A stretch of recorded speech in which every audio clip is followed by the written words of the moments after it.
Good morning. Are we on, Lucita? Okay. I have a few announcements I'd like to make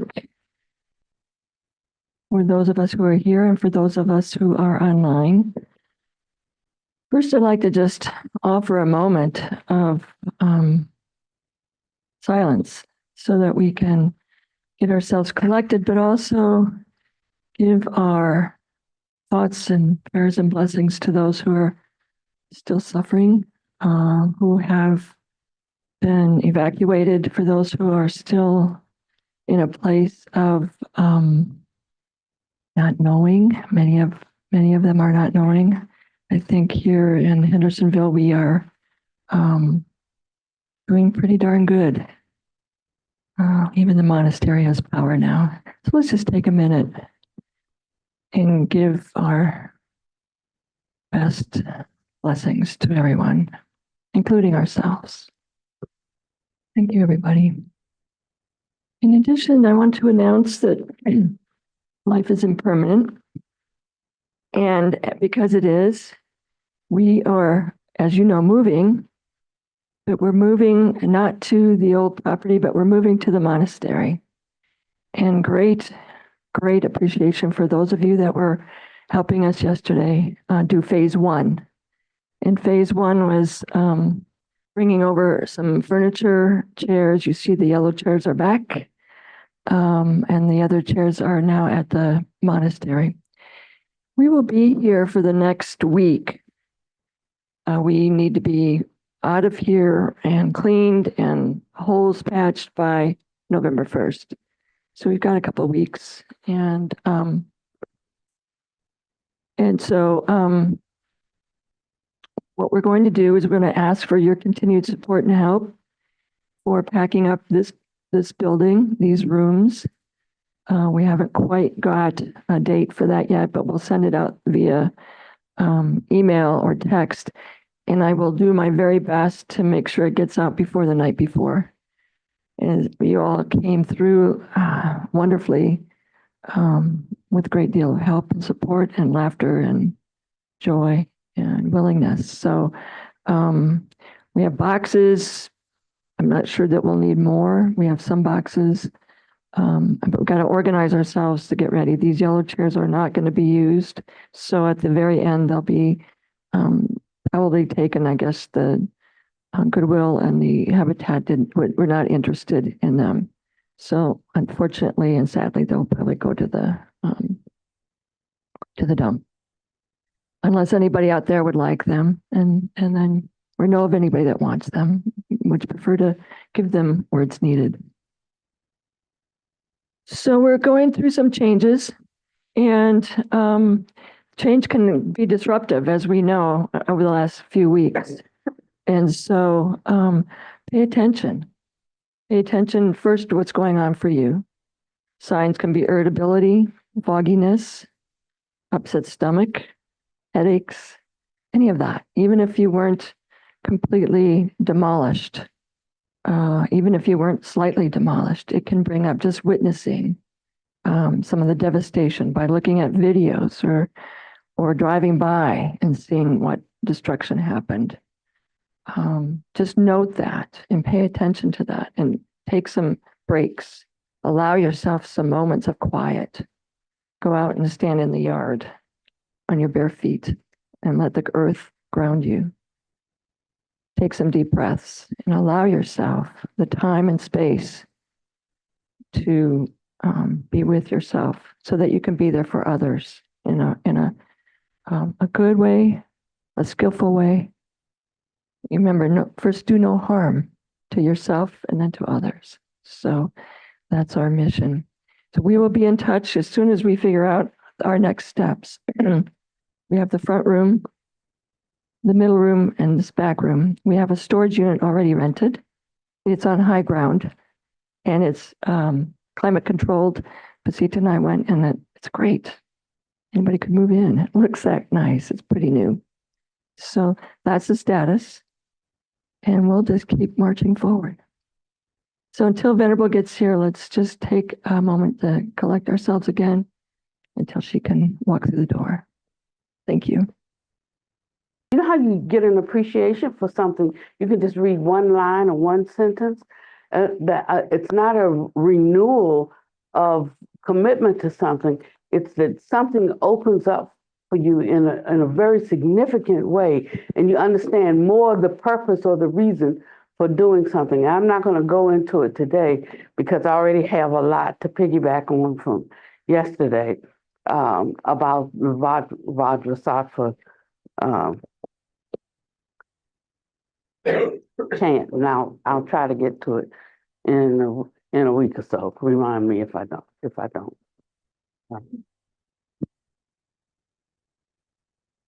Om Vajrasattva Samaya Manupalaya Vajrasattva Dhanupatishta Dridamabawa Satoshamabawa Saposhamabawa Anaraktomabawa Sarvasiddham Me Prayacha Sarva Karma Suchame Chidam Shriya Kuruham Ha Ha Ha Ha Ho Bhagavan Sarva Tathagata Vajramami Muncha Vajrabawa Mahasamaya Sattva Ahum Pe.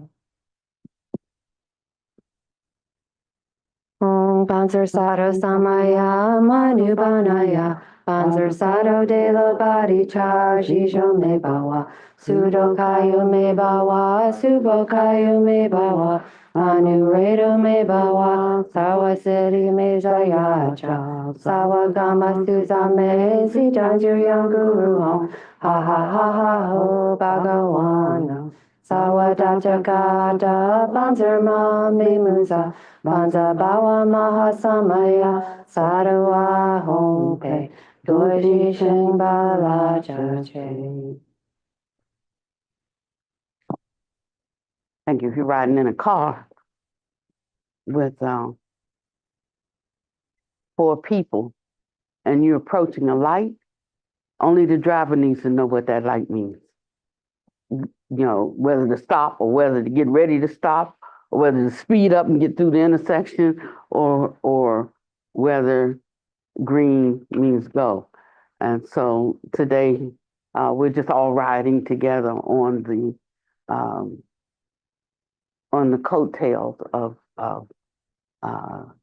some inspiring Dharma that I was directed to around that. So I'm driving the van on that one. Okay. So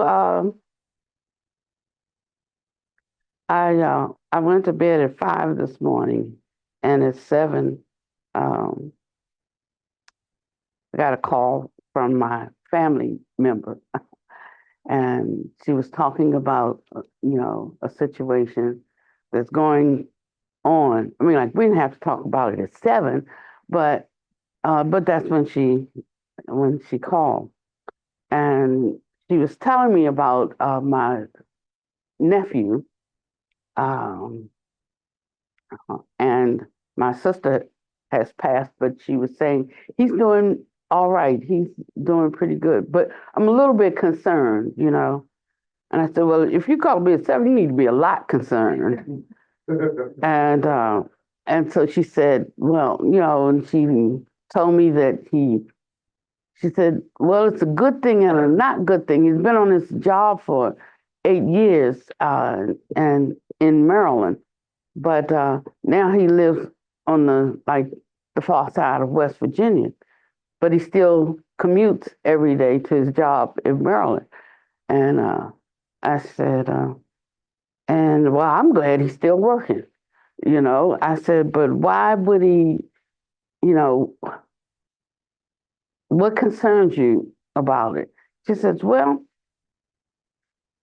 it's not his job I'm so concerned about. He has his children living with him and his grandchildren living with him and his ex-wife's other children living with him and his ex-wife living with him.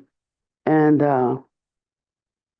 so I said, oh, I see why he needs those 5 hours to commute to himself. I said, this is nothing to worry about. I gotta go. And so I laughed. I said, but it could be a good job. I said, like, where does he work? She said, at the at the giant. The giant is like Ingles. I said, isn't there a giant or a supermarket in all of West Virginia that he could work at? And that's when she told me about, other things like everybody's in the house. I said, oh, that's a man who doesn't want to be home. You need to just leave him alone. Otherwise, he might go postal. So just let him enjoy his 5 hour daily commute, because that's his me time.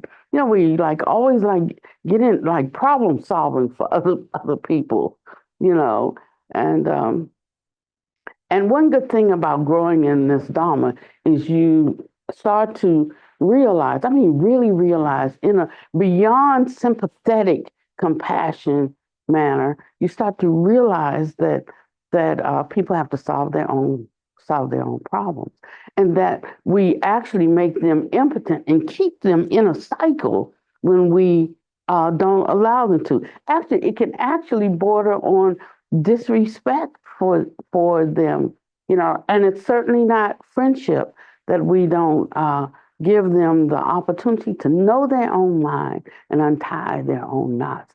That's what's so wonderful about this journey. We think about what we want for our children, and we always want them to do better than us, to excel more than us, we want that, but they have to have the equipment to be able to do it. They have to have the capacity to do it. And so many times, because we can get it for them, we can buy it for them, we can do it for them, and we hold a sympathy for them without the full wisdom. We stymie their growth and their development. So I hope you all are enjoying the instructions coming from Buddha Master, because sometimes his teachings seem like really harsh. They seem really almost cold and unfeeling. But what we have to remember is that it is our attachments and desires that produce craving, and that craving causes us to then grasp to that self that craves those things. And so part of getting out of that mindset, actually, that the human mind, who's conditioned around the joy of loving and desiring and craving, is the very mind that causes no, just leave it. It's the very mind that causes our suffering. If I don't want someone or somebody or something, if I don't want it to go away, then I suffer when I do because of my fondness for it. But if I am not overly fond, then when it goes, I can allow that without suffering. So you see, like, we actually cause our own suffering. And included in this is not like grief or sorrow or despair. Included in that is also joy and love, and because these are human aspects of or they are human qualities. While some of them may be better than others, some are good qualities. The Buddhas speak of qualities that so far surmount even that. And when you get a taste of it, or a touch of it, you begin to see even how inferior our concepts of love of love is and how it causes grasping. But when one becomes balanced and stabilized in the Dharma, then one can act, investigate, be involved in, and yet can recognize or be touched by the infirmities of others, but yet we don't, we're not using the, we're not using the mechanism of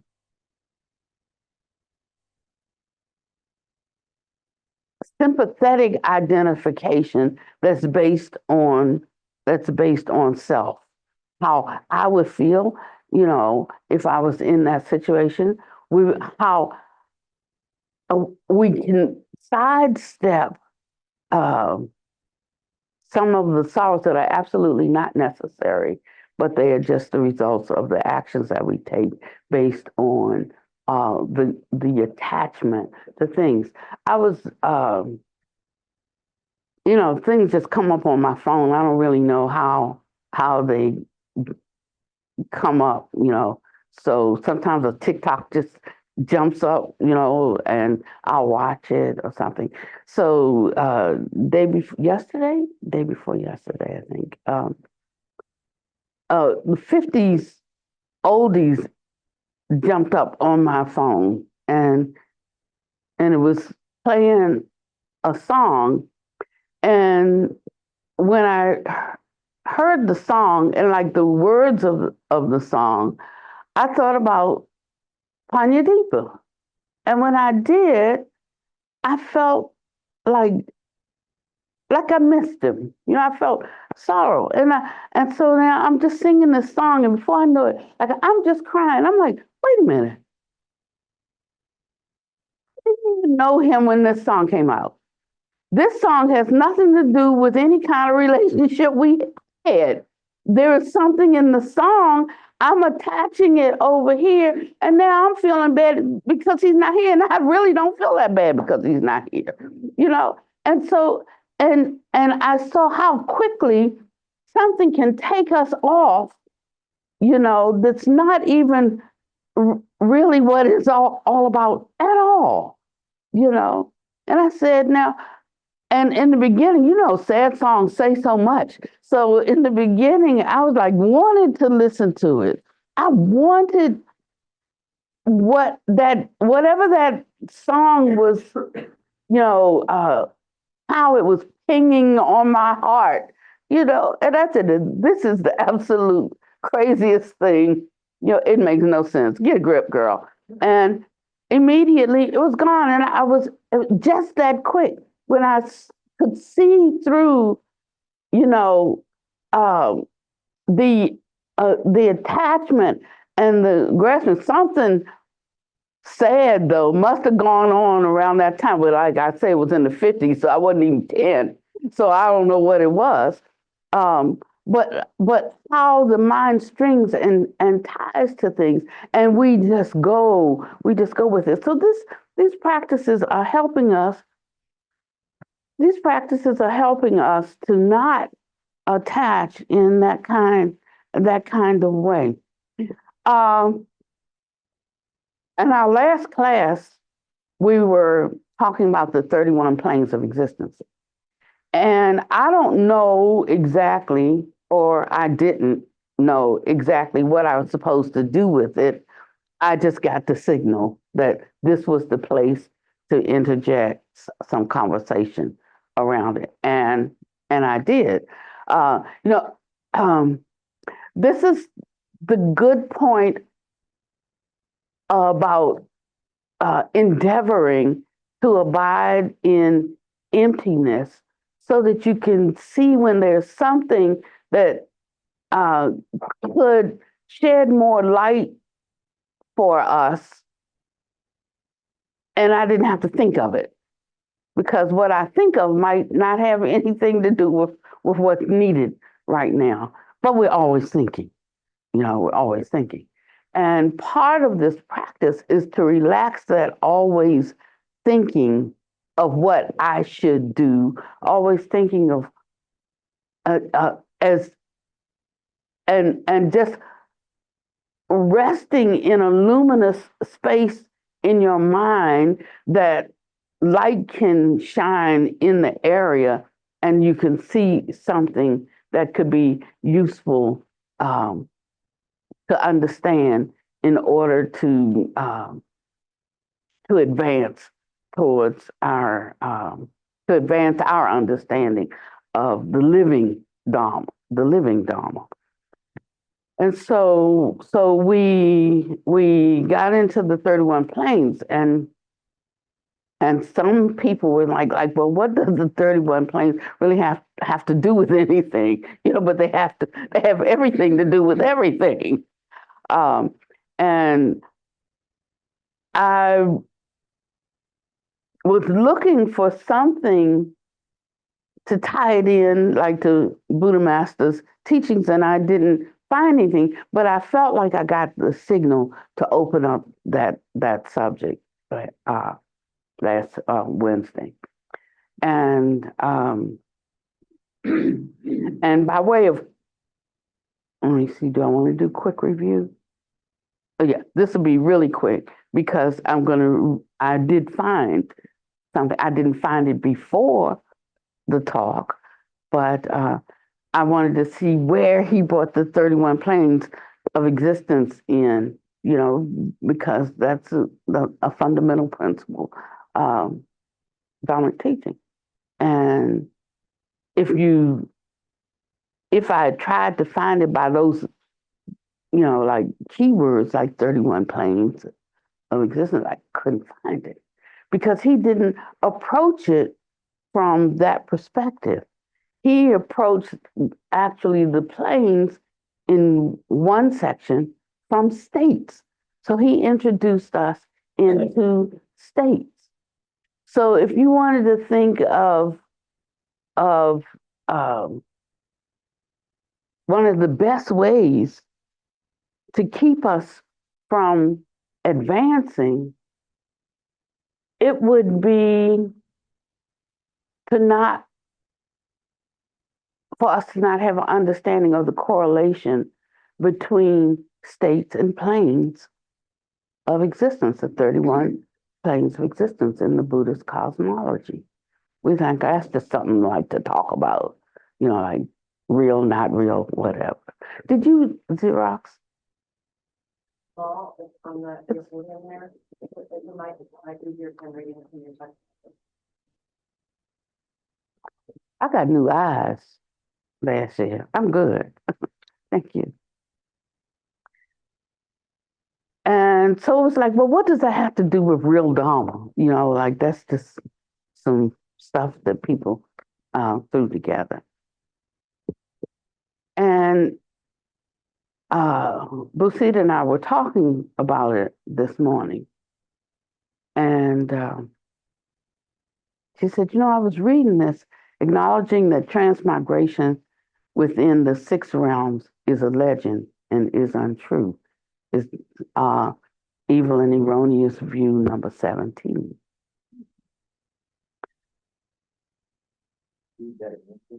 Yeah, I'm going to read the view. Mm-hmm. Number 17 says, acknowledging that transmigration within the 6 realms is a legend and is untrue. Those with this view regard the 6 realms of heaven, asura, human, animal, hungry ghost, and hell realm as existing only in legend. They think that such realms do not actually exist. They think that there are no ghosts and that none of the 6 realms exist. Wouldn't such a concept lead to the conclusion that all causes and effects are meaningless and false, and that the law of cause and effect is not true? You must understand and think clearly about this. Shakyamuni Buddha stated that the 6 realms of reincarnation are real. He spoke of the suffering of birth, aging, sickness, and death, and the 5 turbidities of an evil age. You are all living in that reality now. Could it be that this is not the case? Such are the facts. One who denies the existence of the cycle of reincarnation is opposing the Buddha. Such people can describe the human world with the sufferings of birth and aging, sickness and death as the pure land of the West. I will give you an example. There truly are people who want to change this world of suffering into a human pure land. This type of following what is good, promoting benevolence towards others, and guiding people to be good and to do good is implementing of the four limitless states of mind. However, if you believe that this world can be made into a real human pure land, then you believe in something that goes against the teachings of the Buddha. There's no method that can change the laws of cause and effect and reincarnation that exist in a world. No matter what method is used to create a desired result, that result will not be a pure land. The human realm is the human realm. A pure land is a pure land. The difference is like that of heaven and earth. One is a holy world, the other is an ordinary world. The pure land is a world where there is no arising or ceasing. Beings there get clothing when they think about clothing and get food when they think about food. There's no form of impermanence there. On the other hand, a so-called pure land in the human realm would still be full of all of the sufferings of birth, aging, sickness, and death. People would not get clothing or food from just thinking of clothing or food. People would still have to work and make money to obtain such things. They could not rely upon visualizing such things to attain them. In this world, people do not want the sufferings of birth, aging, sickness, and death, but such sufferings truly exist. It is inevitable that this world will be filled with such sufferings. No matter what method is used, the result will still entail the attribute of impermanence inherent in a world within samsara. And nobody can change that impermanence that exists in this world that is caused by arising and ceasing. No ordinary person, regardless of how smart he may be, can escape the sufferings of the five turbidities, because that is the inevitable law of impermanence that exists in the six realms of reincarnation. Therefore, the six realms do exist. And the five turbidities are listed as the defilement of views when incorrect. Perverse thoughts and ideas are predominant. The defilement of passions when all kinds of transgressions are exalted. The defilement of the human condition when people are usually dissatisfied and unhappy. The defilement of the lifespan when the human lifespan as a whole decreases, and the defilement of the world age when war and natural disasters are rife. And so he says that we should think about these things because when we think deeply about them, we can see the truth in them rather than so much of an opinion that we hold about what we think is true or not true. And maybe we formed that when we were 16, and we decided later for that, I just don't embrace that. And now we're 96 and we haven't thought any more about it. We're like, that's my story, and I'm sticking to it. And so it makes us not take advantage or not really ponder and deeply consider, so that, and that's what that contemplative illumination is. It's that a willingness to sit with this as opposed to the clinging tenaciously to our view and see what happens with it. It's not even saying, like how we abandon a view is not because we throw it out, but we're willing to sit with the other information. And when it is coming from when I say an exalted source, it's like one who knows more than me, one who I found faithful in instructing me. I am willing to at least put it on par with my view, instead of automatically rejecting it because my view is my view. And that's the way that we allow ourselves to begin to see the brilliance, or to see clearly what the mind that is not trapped in our craving and grasping and clinging and grief or sorrow or arrogance or all of that energy in motion. It allows us to sit with the wisdom of one whose thoughts have stilled. And it's like our water's all stirred up and it's all muddy, but when we sit with them, then our water settles down and the sludge drops to the bottom. And we also can see clearly there is something that opens up in the mind. Doesn't even have to force you. It's like, I get that. On some level, I get that.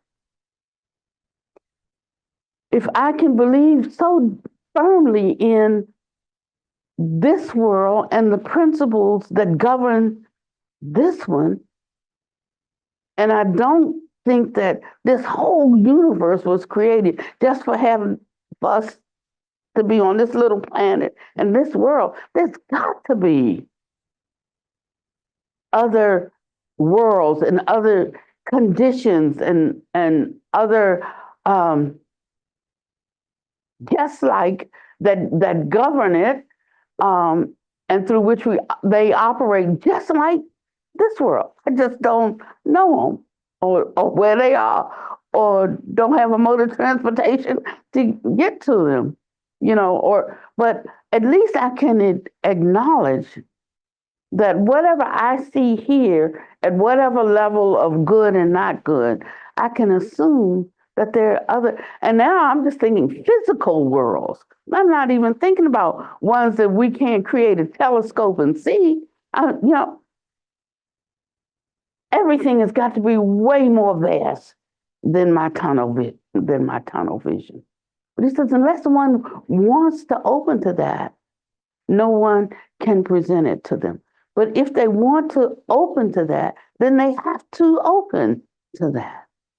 And he said, so don't accept it just because I said it.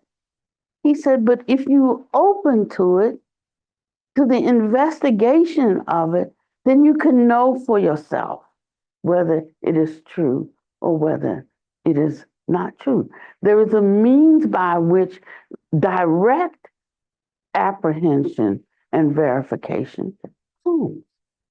And so he's letting us know that we have skills, we have capacities, we have faculties that we have not even begun to tap into. Just saying, like spiritually, we're like children. Like we have our children and we know they are limited at this particular time in being able to understand these concepts and to do these things. But they will have the capacity if I do a good job of training them up in a way that they should go, that they can take hold of that and they can begin to use their own skills to develop themselves. And that's what we do as human beings with our children. In the spiritual world, it's a lot like this, that but if we reject the guidance offhand, then many things that we could attain, encounter, that we really desire to, we could enter into it. So I was wondering where he talked about the 31 planes. And just to bring those who missed it up, we're in what they call the fifth plane, Manusa. It was translated as a human world.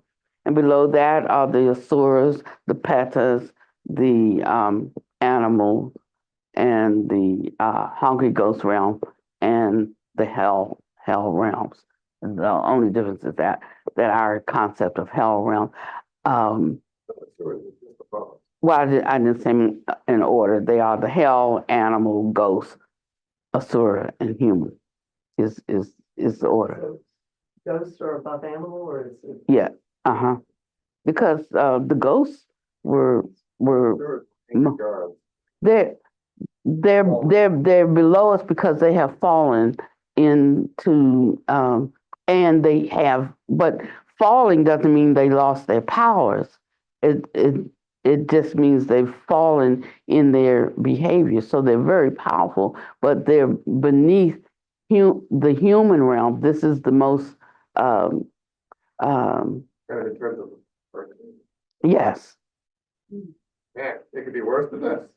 yes. That, how?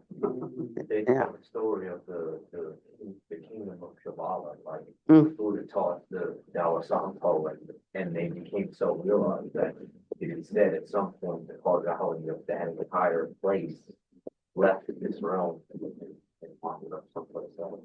It's like that, but the other way is what you say. Yeah, yeah. So when we're looking at the mandala, and we're talking or we're doing, a mandala, and we talk about Mount Sumeru being the center. That's not in the Himalayas. It's in a plane of existence as the center.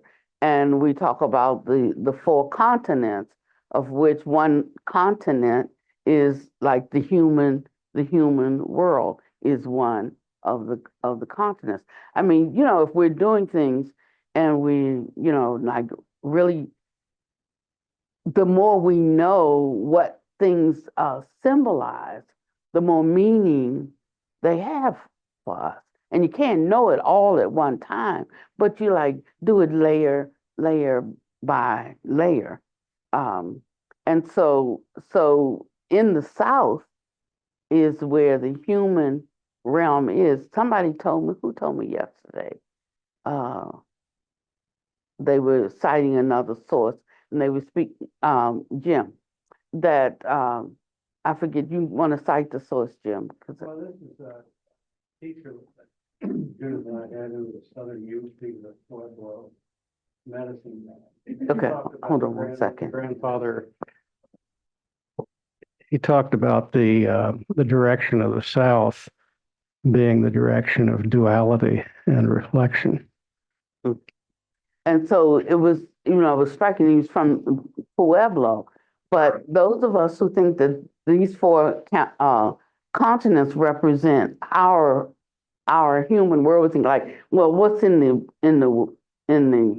east? Is that Asia over there? And where, we're just trying to figure all this out from our human, like we're always in the center of everything, right? That's just our propensity.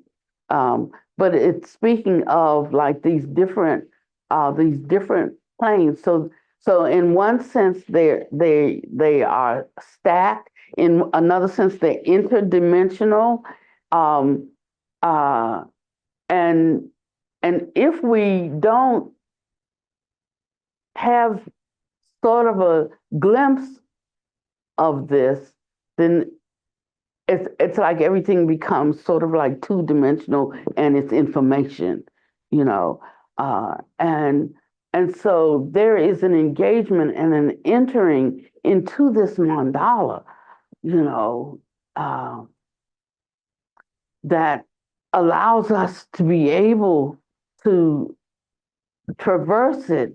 But if we have no reference for the reality of it, there is nothing we can enter into and no way to traverse anything, because we are literal and physical only in the ways that we know in this plane, and we make everything that. And so this is how we have to really soften up. Some of these places that we're not gonna be able to catch a plane there, or a train, or a bus. We can't drive there, we can't walk there. We can't like just catapult our like mind there. First of all, because we don't open up to the reality of it even existing, you know. And so I just don't want your effort to be in vain. So I want you to have all the tools that you need to like get where you're trying to go, like just in your head. Yes. I appreciated, oh,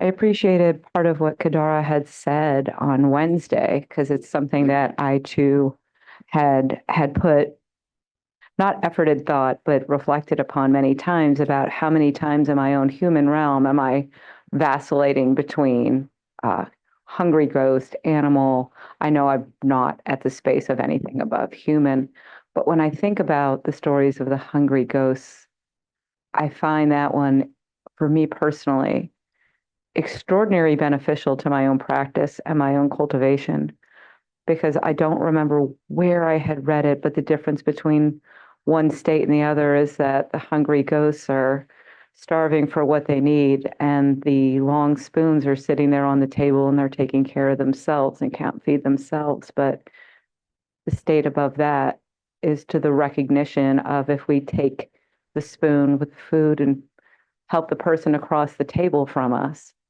then that right there was the differential space. And I wish I could cite the source, but as we're speaking about that, that to me was one of those simple little tidbits of story that comes to me so very deeply as I try and walk my own life out, is that one right there, the hungry ghosts and feeding the person across the table versus your own mouth and creating your own hell realm of suffering. Mhm.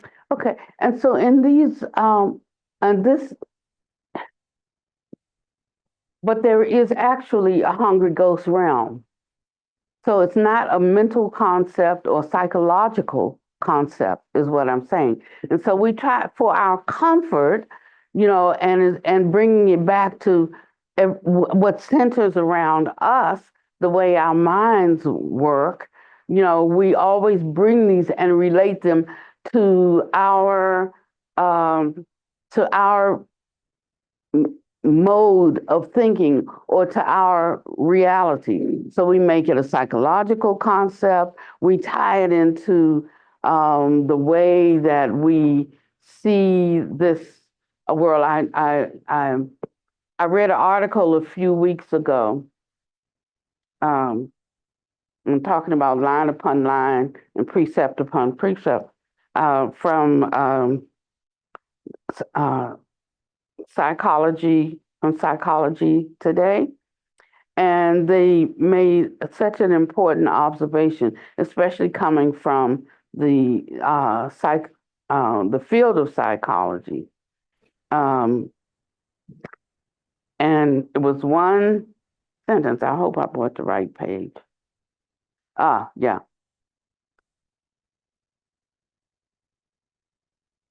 Some things seem every bit as real as everyday life, even if the sights and experiences were one entirely unfamiliar to our waking selves. Our minds somehow create this spatio-temporal experience out of electrochemical information. So life as we know it is defined by this spatial-temporal logic, which traps us in the universe with which we are familiar.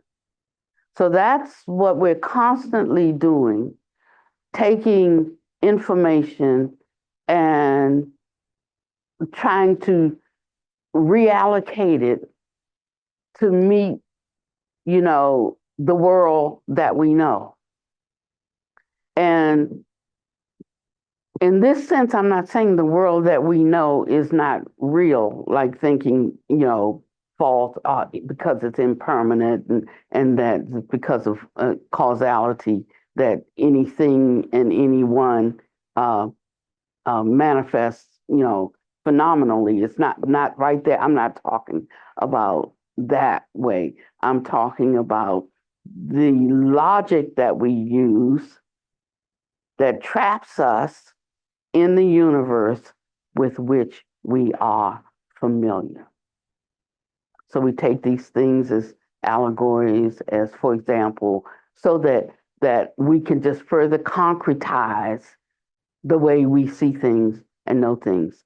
And with that, you'll never advance, and you'll never get out of samsara. You'll never overcome the things that you're working on, because you're not really working on them. You are working on making them fit your view, your view of reality. And so some people spend their whole life doing this and never make any progress.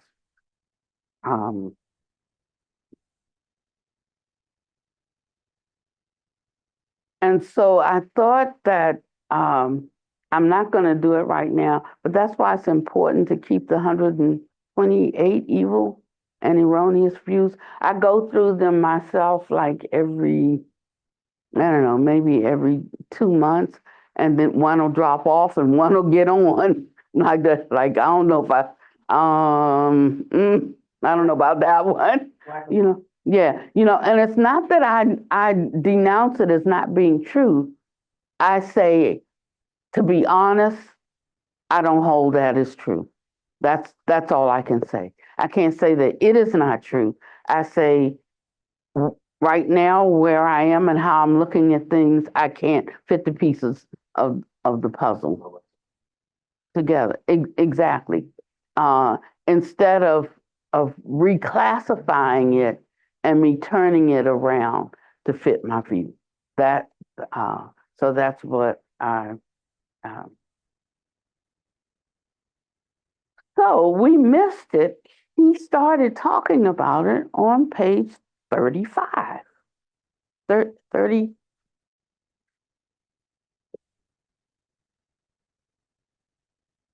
Here, I would like to briefly explain the 6 realms of reincarnation, which is where ordinary beings exist. They are the realms of the hell beings, the hungry ghosts, the animals, the asuras, the humans, and or they're called like demigods, because fallen due to craving, right? It's a big debate that Buddhism has fallen angels this way. Yeah. Well, and we can make a case for that, because sometimes we act like angels and sometimes we fall and we're like demons. Sometimes we get back up, sometimes we don't. I was a TikTok popped up on my screen, and I just swipe it, and then there's a TikTok. But the thing is, they use this method of like whatever you read, they send you more of that. And it was like, my phone felt so nasty that I wanted to throw it away, because I read that what popped up was a mother who, starved one of her children and he died and left his body there in the house.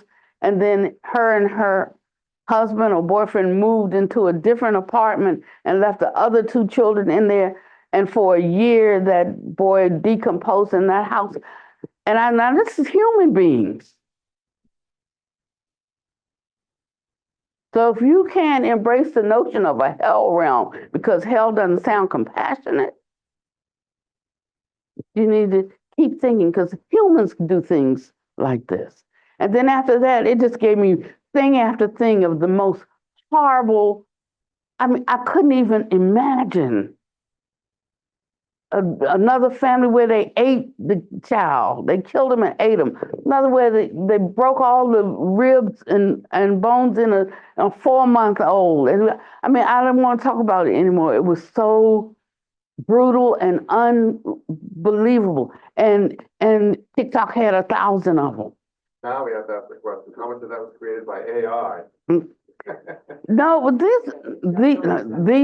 these are real things. People doing real things, you know. And you know they have the different WKLS. They have all of these different things. We like to not believe some things are so bad because, like, we want to think about goodness, you know. But you have to know that there is decidedly not goodness in this world, and it's perpetrated by some of us. We can think about some of these things.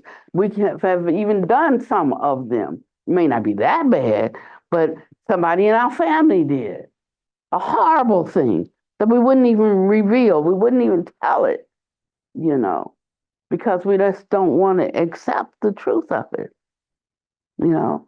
And so, so we should not have any notion that there's no really like wicked place, or that people can't, or beings can't be any worse than us, because they can. And by the same token, we shouldn't think that there can't be a place where the general mentality is more refined than ours, and that's higher than ours.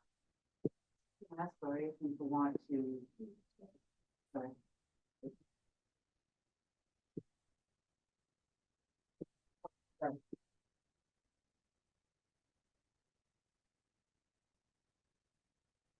And such an aspiration to want to attain a space to be able to enter that, to be part of that. That's definitely, I appreciate you saying that as well. And so this practice does that. It gives us, it reinforces our aspiration, you know, to move in these higher states of mind. He calls them the Brahma Viharas. And he says, but you have to know, like, the Brahma Viharas are still within the desire realm. Because if you had surpassed that, I mean, you wouldn't recognize the need for love, compassion, altruistic joy, and boundless generosity. The fact that you can recognize that something falls short of that capacity lets you know where you are. You know, so even those attributes, they are heavenly abodes, but the heavenly abodes that they are in are still within the desire realm, the realm of form. You know, it's just better than the human realm, which is better than the hungry ghost realm, or better than the animal realm. And that's basically with the animal realm. You could say that's around capacity, because some animals are very kind, very loving, very compassionate, even like wild animals that we think, you know, but they don't have the capacity to make cars. They don't have the mental capacity to, you know, and so in that sense, we are superior, but not in every sense, you know, not in every sense. So some animals are better than humans. And so he talks about these realms. So that's the lower 5 realms, starting with hell realm and going up to the human realm. Then after that, it's the 4 great kings, the realm of the 33 gods, and then there's Yama god realm, Tusita heaven, and the gods delighting in creating, and then gods who wield power over the creation of others. And those are the next, whatever, 1, 2, 3, 4, 5, 6. Those are the next 6 realms. Now, certain minds exist in these worlds. When I don't have when my mind becomes more refined, then the range of the human realm, I will no longer, or there will no longer be an appearance of that mind consciousness in a human realm. I won't say I, because I don't want to. I am coming back again and again. Pannavati had her shot, but when she's gone, there is that mind consciousness that will then seek the correct ground for the retribution or the reward of actions already or undertaken. So that's the karma. So then they will make entrance in a world and in a birthing capacity, whether it's in moisture, whether it's in a womb, whether it's an egg, whether it's that is suitable for what's ripening, and so that's how the process works. You know, we don't have a lot to do with it. It's just like wherever we find ourselves, and when we talk about the four Brahma Vihars, the most loving thing that I could do is to pass off the scene, rectifying as much of the unfortunate karma as I've had a chance to handle, you know? That means that not like I want to leave the world a better place than I found it, but I really, with this consciousness, this is my moment of my candle shining. I want to do as much to relieve the suffering of whatever is remaining so that the next being comes in. He won't know oh, thank you, Pannavati, for what you've done, because I don't know what karma I inherited. And I said, Joe left me with this, you know, and now, but I don't know what that is. There is no way to know, but I am the expression by which that karmic, and,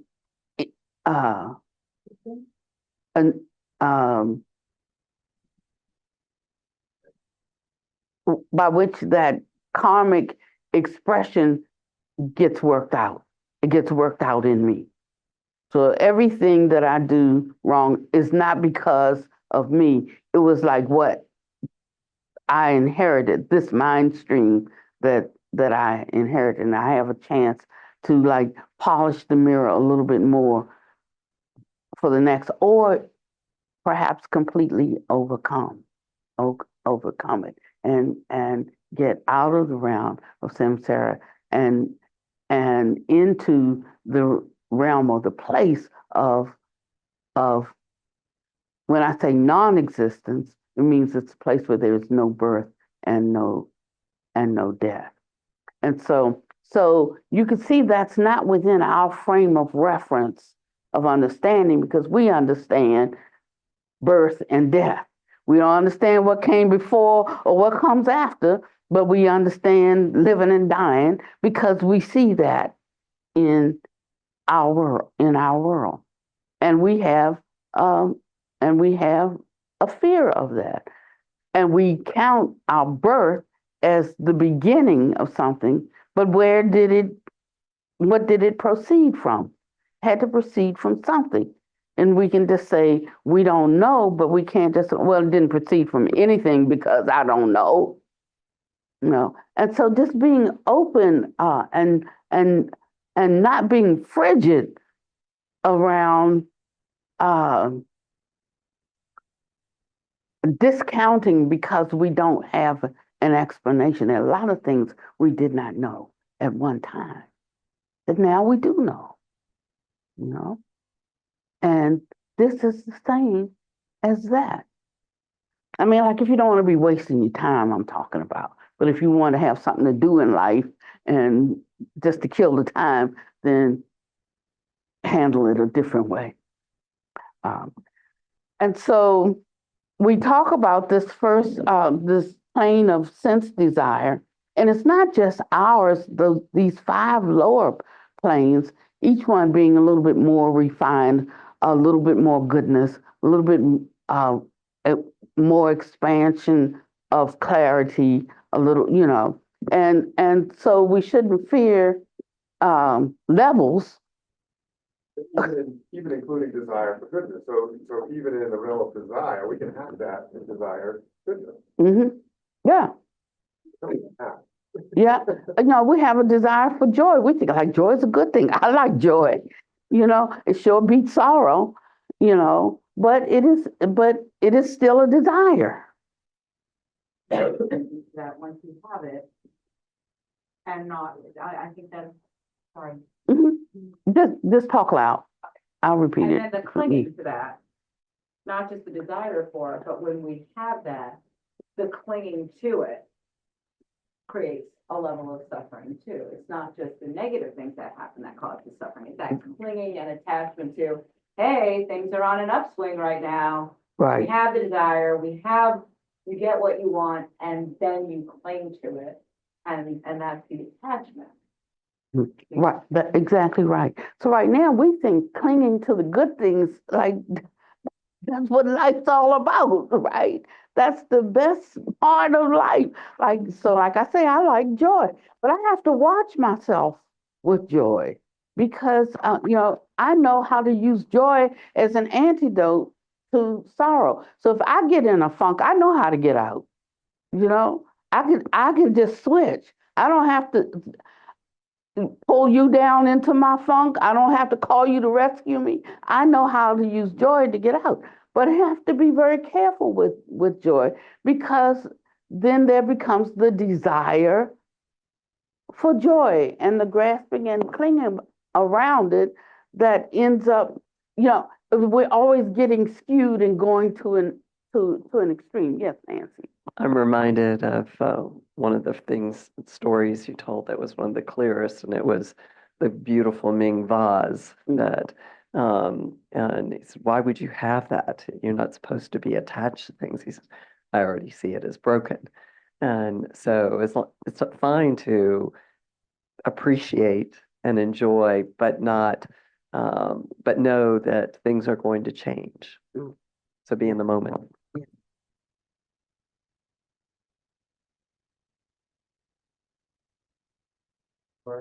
No. What I was actually referring to earlier by hacking the realm of desire was that we can desire to become a Buddha. Because we're in the realm of desire, we can desire that and we can pursue it.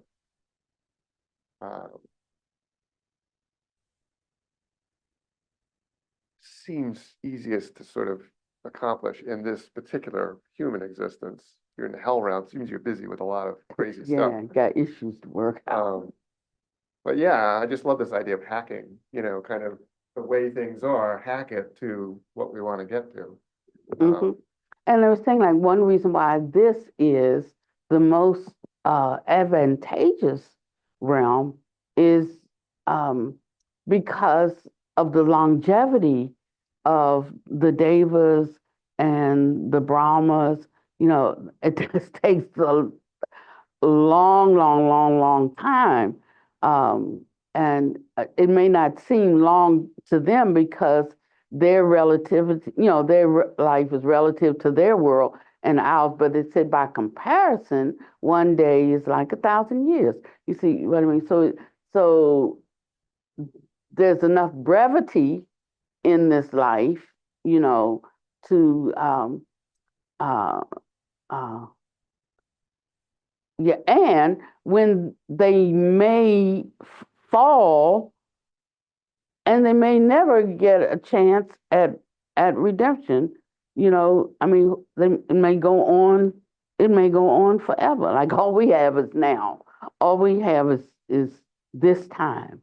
And when we see that, and when we hold us in this way, it gives us some encouragement to be to catch the flow of it, instead of it being something that we have to apply so much strong effort to, you know, because we have some inkling of where this river's flowing. So it's like being on an inner tube. You know, the river's flowing that way. So if you get in the inner tube and you get in this river, this is going to be the way that you go. But if you reach out and grab every branch that's hanging over the water, you're going to hang yourself up, and you might even flip out the inner tube and drown, you know. And so just really having a different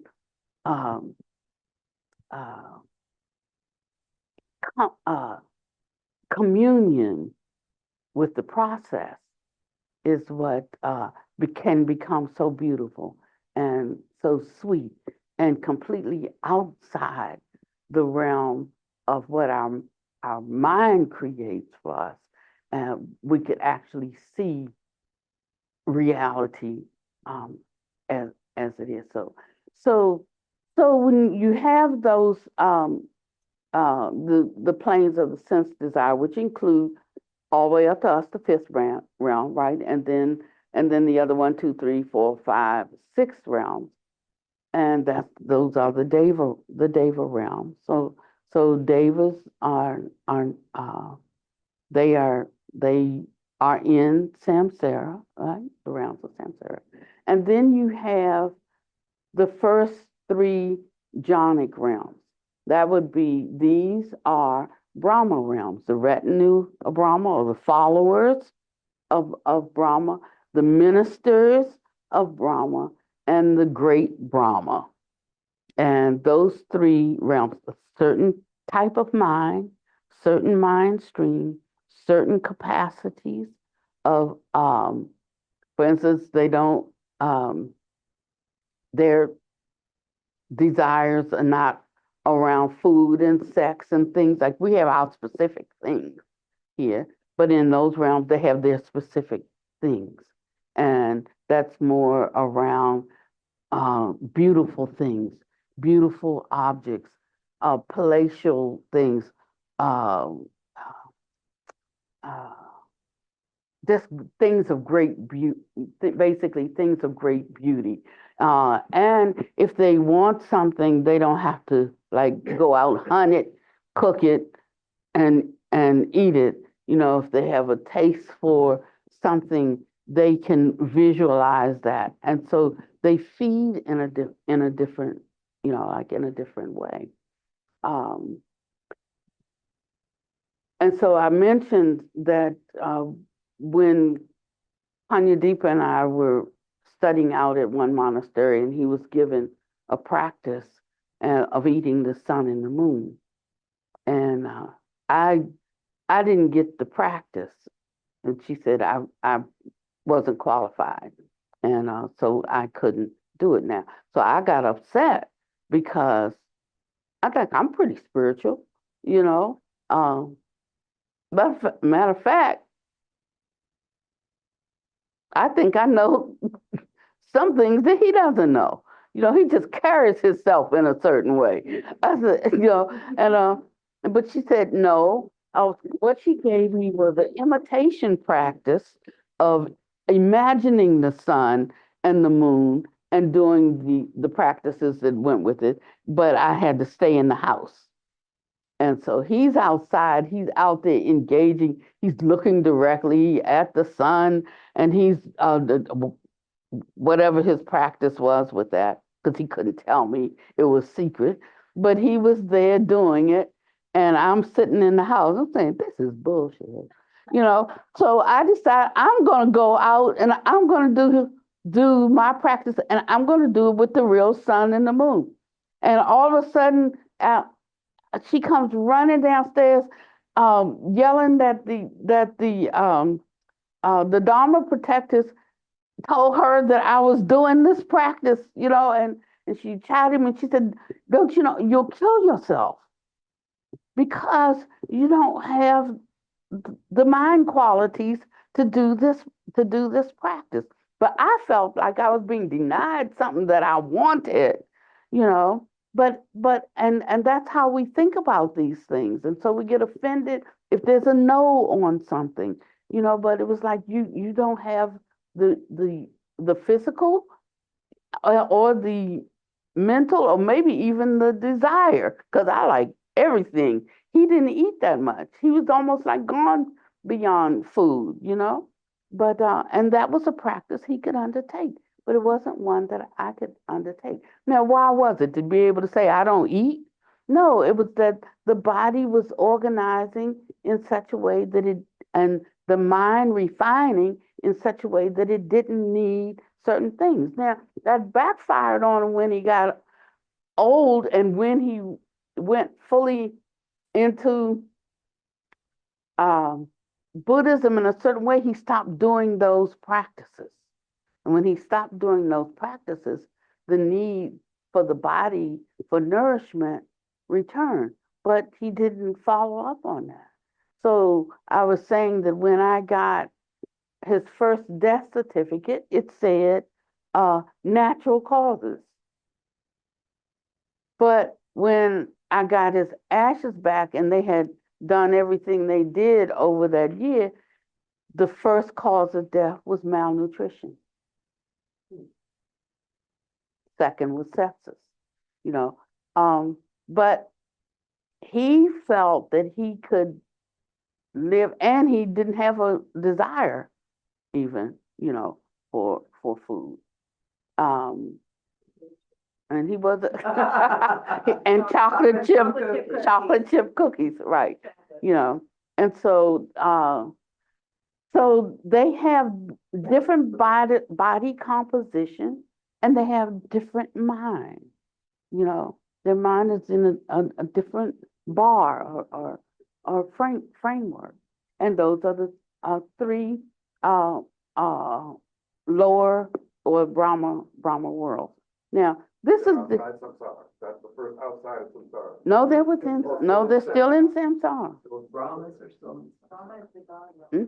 They're still in Samsara. And these, they're in the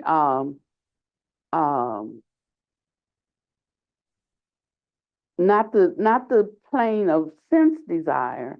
They are, but they're in the plane of form. They're in the realm of form. And and the plane or the sphere of form. And so basically it's using a process of visualization and to create things and being satisfied. You know, just refreshing my mind on this gonna make me work a little better at developing my visualization skills. You know, now I see a reason to work harder at it. No, and understanding more about what that does in grooming us to awaken a faculty, you know, that is there. Because like I try like that visualization doesn't work that well for me. So I went and bought some of those goggles, those visualization things, or the thingy. I said, I'm going to find somebody to create it for us. So all we have to do is put on the goggles and the right. Now I'm serious. That's what was my idea, how to fix this. I can't visualize good. I know a lot of people are like me. So what I'm going to do is I'm going to get somebody to create that 3D thing where you wear the goggles, and so now the visualization will just happen from wearing that technology. I think that I thought that was a good idea. And I even started with it and had some consultations too. You know, we talking about $50,000, $75,000 to create it. Then I'll just sit with the image and keep working at it. You know, but yeah. The jhanas, and the reason why there's been so much controversy around them and warning to not, because you might get attached to the pleasantness of jhanas, and you can, But the reason why, if I was going to destroy or create a condition to keep people from entering into an understanding of things, I would disrupt the correlation between planes of existence and the mind state of a practitioner in jhana. Because entering the first jhana, and he says, Lucy, it can be light jhana, midland jhana, or or deep jhana. That mind stream is the realm or the mind stream of the Brahma, of Brahman. So if one enters into jhana, whether a little bit, midland, or to a deep degree, upon the separation of this mind and body, their reappearance will be in the world of Brahma. So that means they skipped the 1, 2, 3, 4, 5, 6 Deva realms. So they just went from the 5th realm, or the level, which is human, right, to the 12th of the 33 by mastering the first jhana. Yes.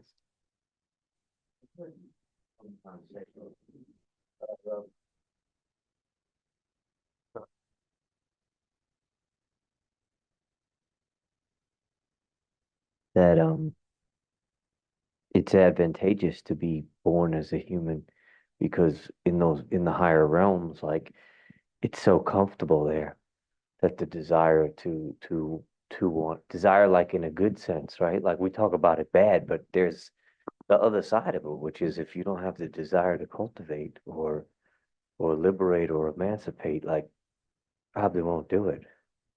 And that the human realm, because I've been thinking a lot about this, about why he's introducing the 31 planes.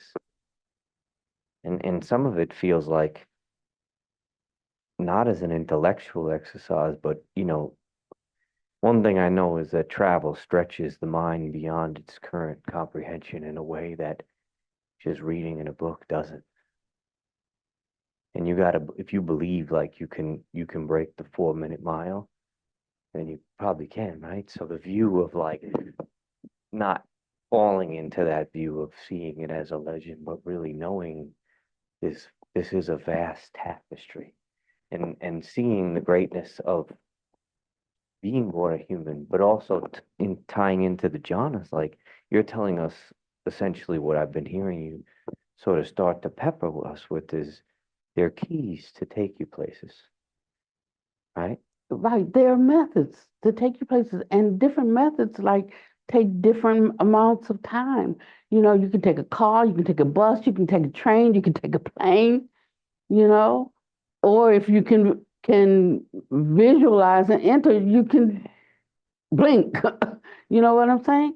And so I wanted to clarify something that you said just now, like almost I thought you were saying, well, if the best place is to be a human, why would I want to enter the first jhana? That's one of my questions. Yeah. Okay, because to get to the Pure Lands, you've got to progress through all of those ranks. And so let's say if I got in this life to the first jhana and then died before I went any further, I would make it to the Brahma. But suppose I got into the second jhana, then I would be in the upper 3 Deva realms.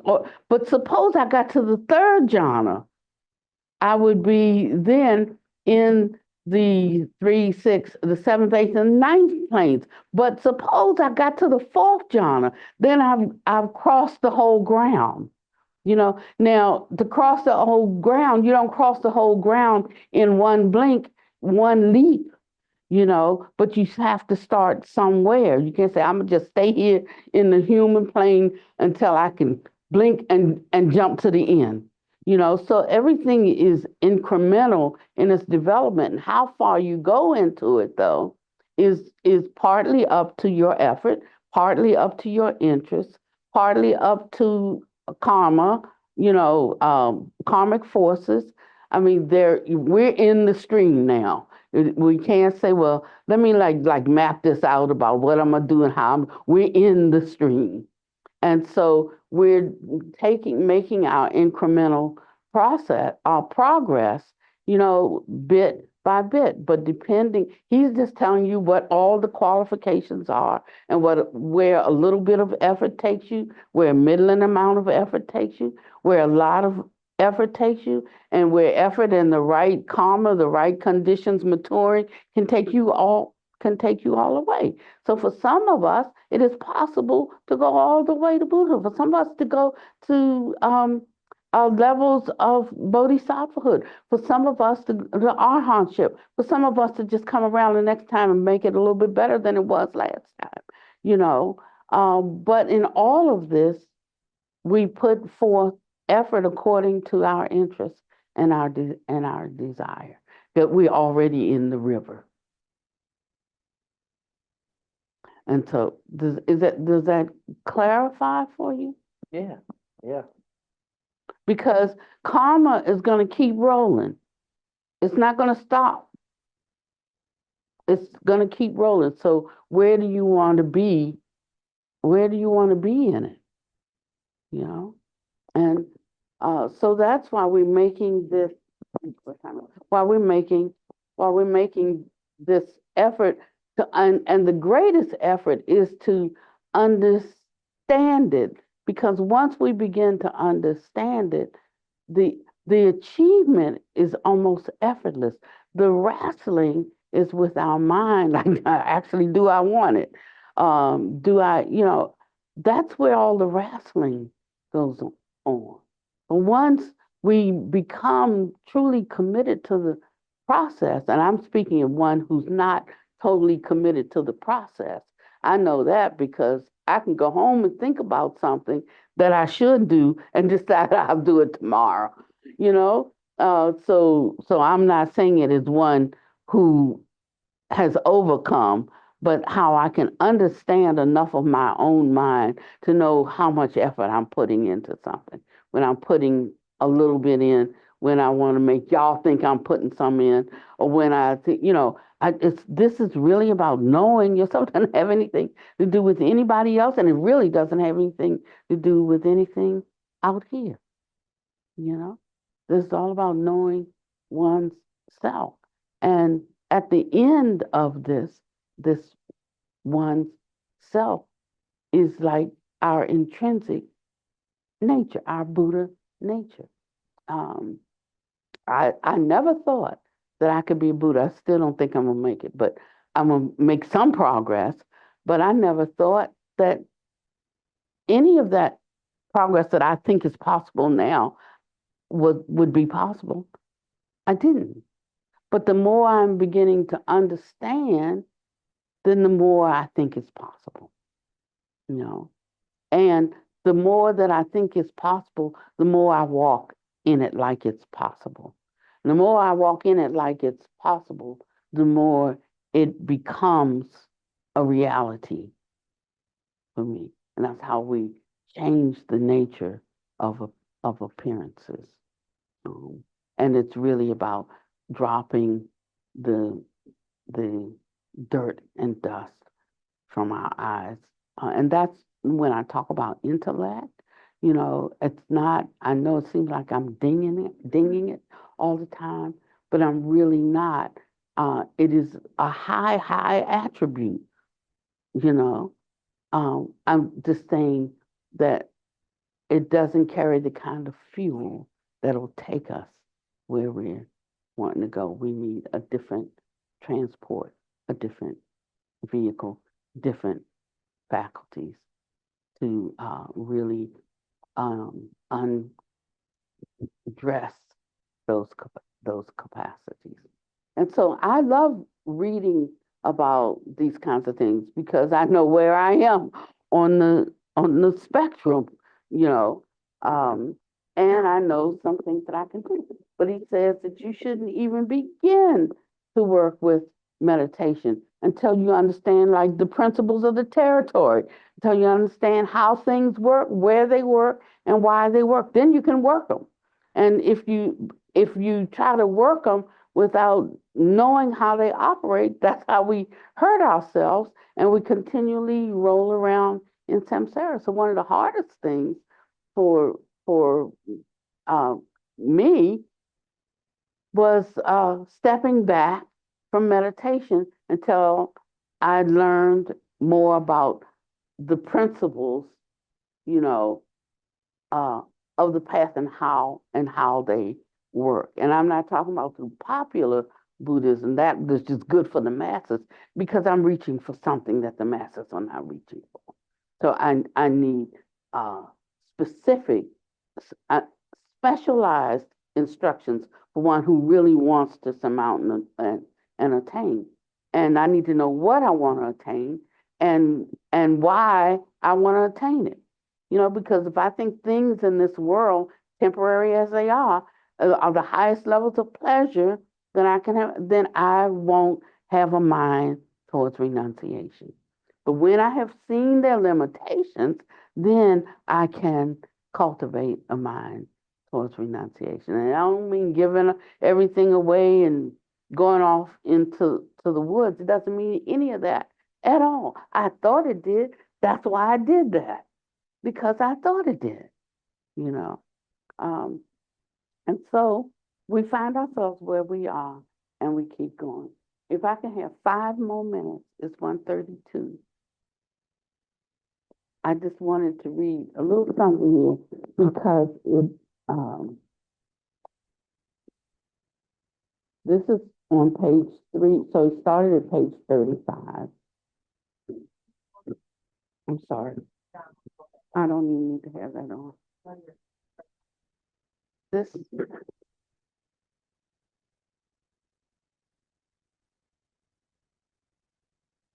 it,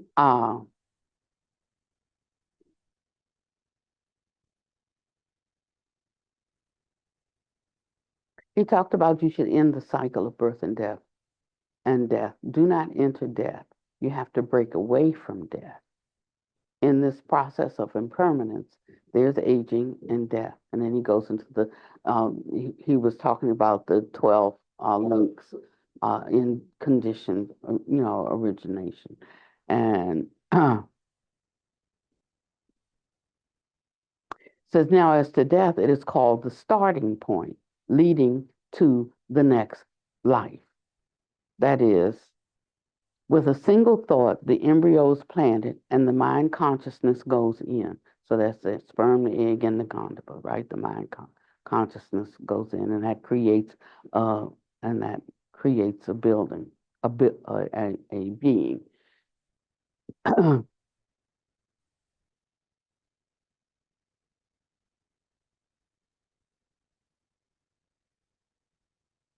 Sorry.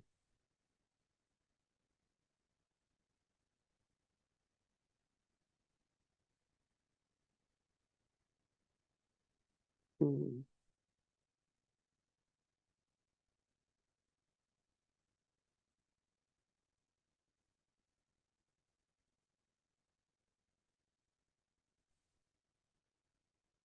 Oh, okay. I'm sorry. I found it.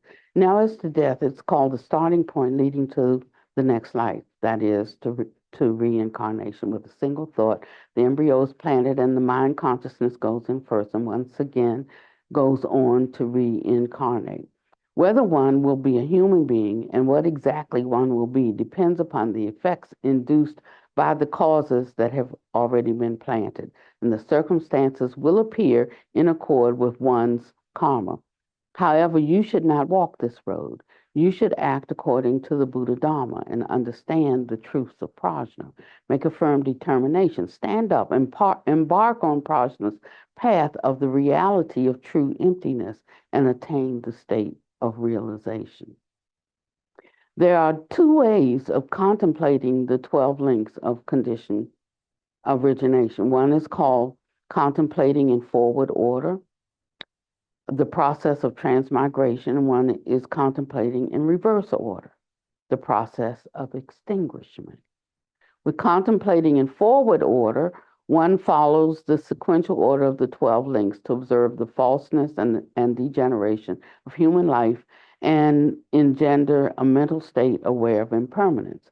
Then one will naturally fear Buddha Dhamma will naturally learn Buddha Dhamma with earnestness and be able to observe precepts. One will naturally become a good person, but one may also choose contemplating the reverse order, the process of extinguishment. Whether contemplating forward or reverse, you think of the false phenomena associated with yourself and you deduce based on the reasoning of the forward or reverse contemplation. Once you understand the reasoning, you can understand prajna. Of course, you must practice in accord with the Buddha Dhamma. These 12 links act in concert to produce 3 types of karma, which are past, present, and future. In other words, when there's craving, there will be grasping, and when there's grasping, existence will be produced. These are called the 3. The 3 generate karma that yields effects. That is, avidya and action from past lifetimes are causes that induce the 5 effects received in the present lifetime, namely consciousness, name and form, the 6 entrances or of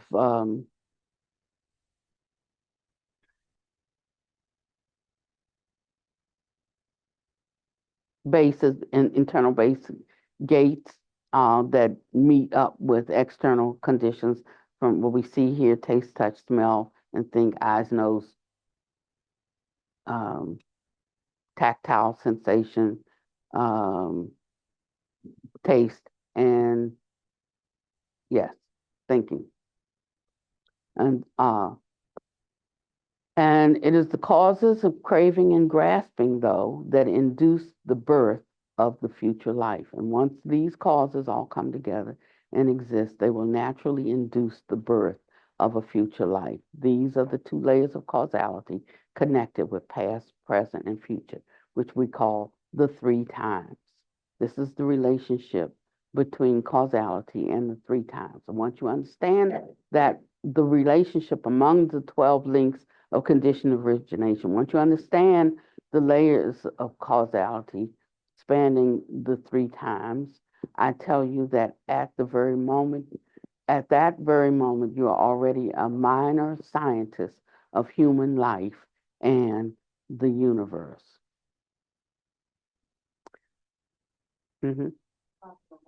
Yes, yes, Fatima. Hi, I have a question. What is the difference between fear of nothingness and neither perception nor non-perception, and their relationship to jhanas and the kind of existence? Okay, so that I'm going to have to do in next week's because it comes at the end. Once you finish the, thank you, Fatima. That was Fatima? Thank you, Fatima, for the question. Because after the first jhana, which puts you at the lower 3 Brahma worlds, right? Depending on whether you're in it middling, to a slight degree, middling degree, or a greater degree. Then that's the next 3 worlds, which are streaming, unbounded, and limited radiance, or limited, unbounded streaming if you're going up. That's for those who enter the 2nd jhana. For the 3rd jhana,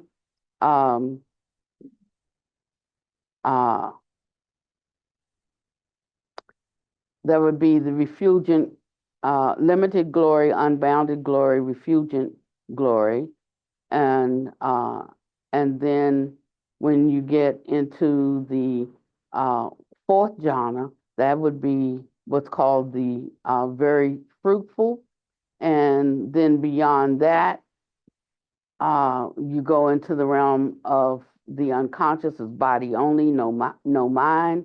And then the next 1, 2, 3, 4, 5 are the pure abodes that are places of rebirth for non-returners. And then after that, come the planes of infinite space. I am telling you now, infinite space, infinite consciousness, the plane of nothingness, and the plane of neither perception nor perception. And those are called empty heavens, mind only, or mind only realms. And they are equivalent to the four formless jhanas. And then he gives a description. One time I asked a very famous monk that everybody knows, so I won't give his name. And I asked him, how is it, like they're saying, stay away from those four top jhanas. It seems like you get all the way up here and then you get up to the last four, and when you get in there, that's a bad space to be in. I don't understand it. So I asked him, could he explain to me? He said, I don't understand it either. But Buddha Master does explain it to us, and I will read that to you next time. But if you think in terms of empty heavens, it's like there is no place, because the consciousness, I need to read his exact words for you. It would be better for me to do that. So I'll pick that up next week. But once I heard them, I could accept a premise that I can work myself into, and so I think it's important for you to hear, because I don't think you've ever heard it, nor can you search Google and find it in anywhere, because I have tried for 30 years. And then I'm like, bam, it's right there. And I got called. That's when I picked up the phone. We've been texting all morning, right? I picked up, oh, Busita, and because I just had to share it, because it's something I've been asking a question about for 30 years. And he just gives one little sentence, and you could tell I don't have it all together now. But it was laid out in a way that a seed dropped in me that I can understand it. And I can see the reason I can let it go. I don't have to try to get in it, because I can see that's not where I want to be. Don't want to be nowhere, in a nothingness existence. I want to be in an existence that doesn't have birth and death. And there is such an existence. And that is outside of these 31 planes. That was almost like, if you get out in that one, you've gone so far out in the wrong direction, you can't get back. So Busita said, oh, that's hard for me to accept it. There's absolutely no hope for somebody, because she wants there to be hope for everybody. So he's saying, here's your hope. Don't go there. Not entering. Right, exactly. Pat on the shoulder. They're impermanent until you get to the realm of no birth and no death. That is permanent. Yes. You can unmute.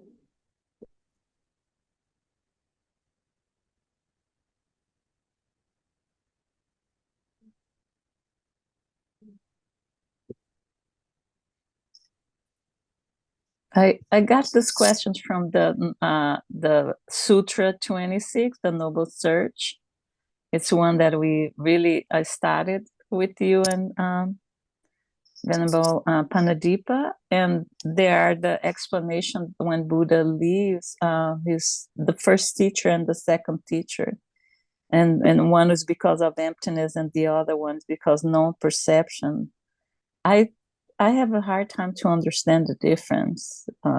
It seems like sometimes I can understand and I can apply it to different experiences that I, go through, but sometimes it's confusing. That's why I am asking, because I was thinking about it, and it seems like there is, in that sutra, there is a talk of the jhanas in relationship to that teaching.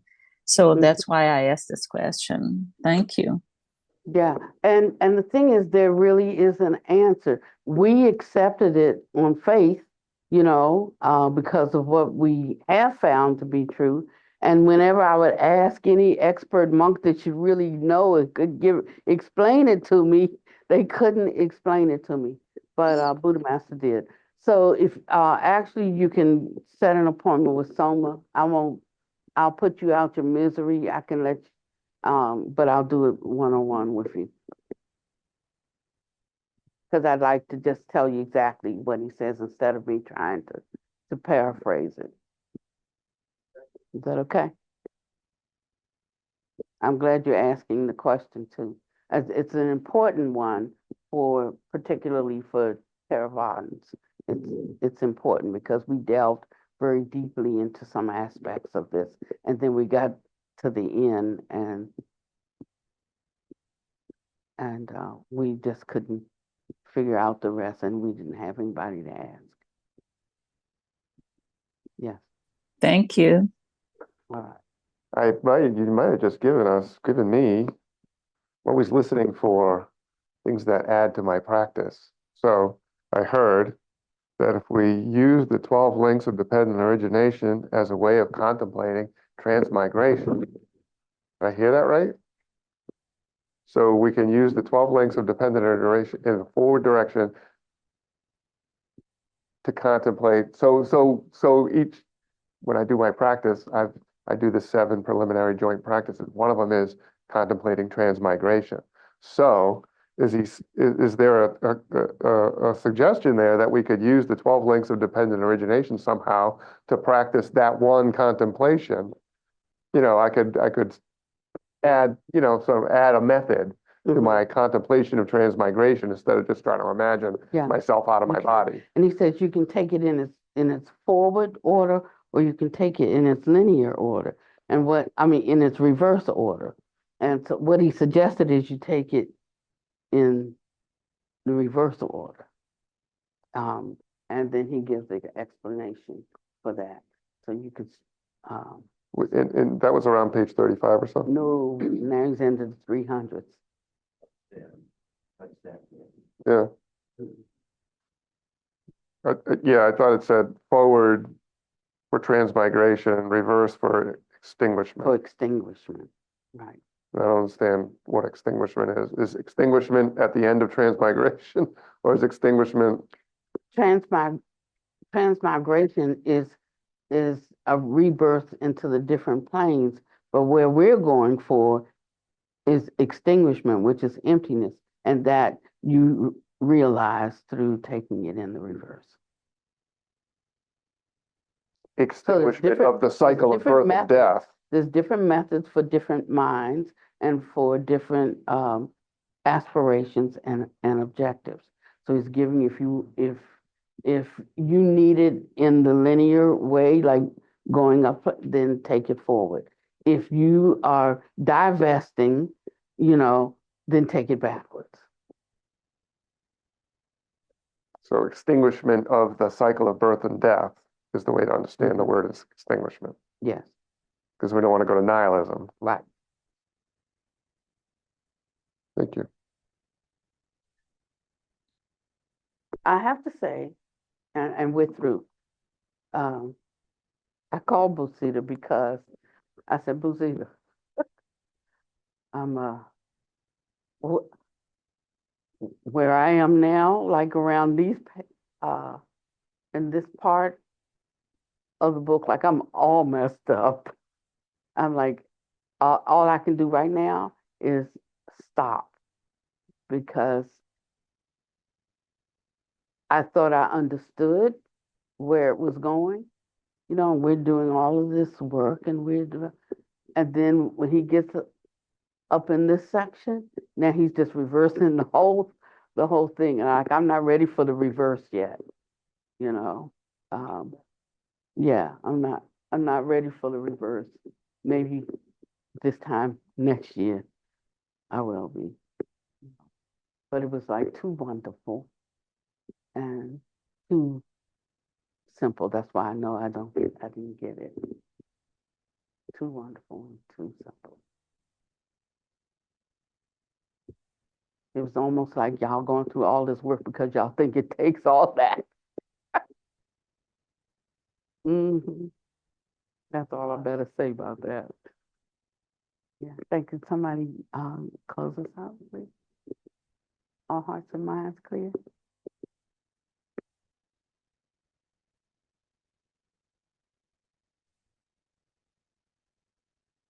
But you see though, if you want to keep people from advancing, disrupt the correlation between your jhana, so that you don't enter into those states. And we're thinking like going there, like if you died, that's where there would be an arising. But what if you don't die? Suppose I go into those states or you go into those states tomorrow or next week, next month. You didn't have to die to go there, to enter into that capacity. You're still here you've entered that capacity in a human, in a human existence.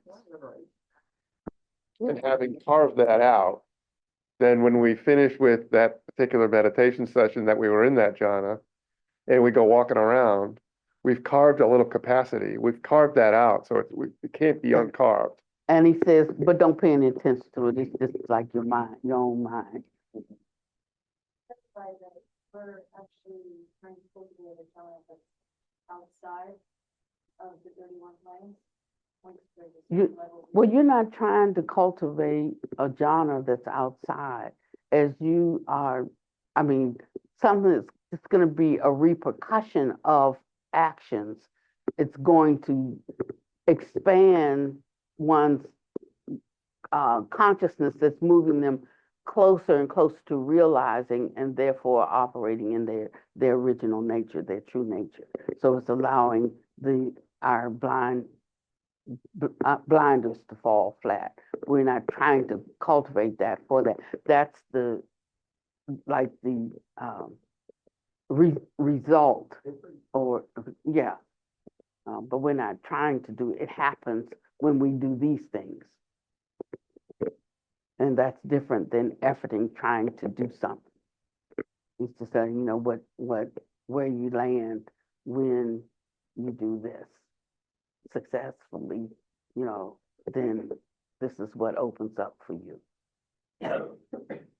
It has to open for you. You can't like really grasp it and do it. Did we do it? Oh.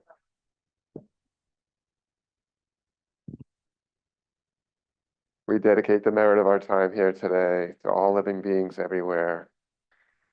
May all living beings use their time in the realm of desire to choose the desire to create and develop virtue for the benefit of themselves and all living beings.